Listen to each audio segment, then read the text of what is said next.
part 3, If It Jest, chapters, pages 20 to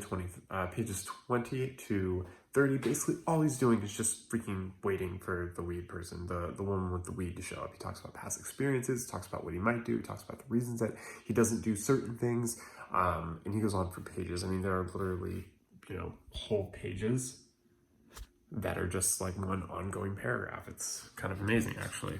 And then it's all very, very well, nice and written, stuff like that. And then the last page, last couple of pages here, it goes back in time to when he was 10 years old, and he ends up having a conversation about him having a conversation with a professional conversationalist. And they're kind of going back and forth and kind of, intellectually sparring, so to speak, because he is this 10-year-old boy who is apparently some type of, language savant that we're kind of seeing a little bit of. But that's basically all that happens. I think, in the actual, it only goes on for a few pages, and then it cuts, and then it just goes to the next, whatever the next jump is, which is kind of right where it parted anyway.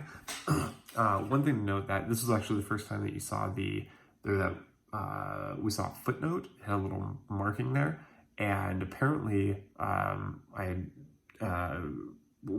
the author is very, very big on using like footnotes and stuff like that. When I went to go look at the footnote, it was one of 100 pages of footnotes and errata since it was initially published.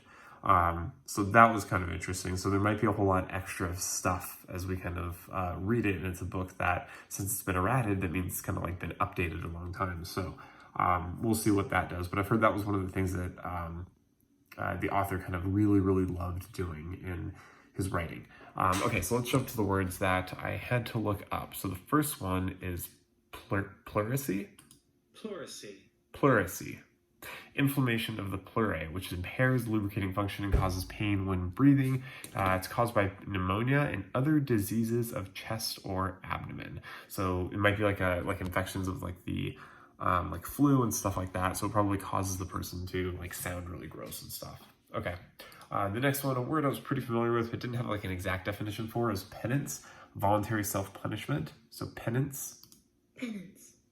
Voluntary self-punishment inflicted as outward expression of repentance or for having done wrong. And so when he was talking about battling with his addiction, as he's waiting for this woman, which goes on for pages and pages and pages, he's talking about, like the penance that he will take upon himself.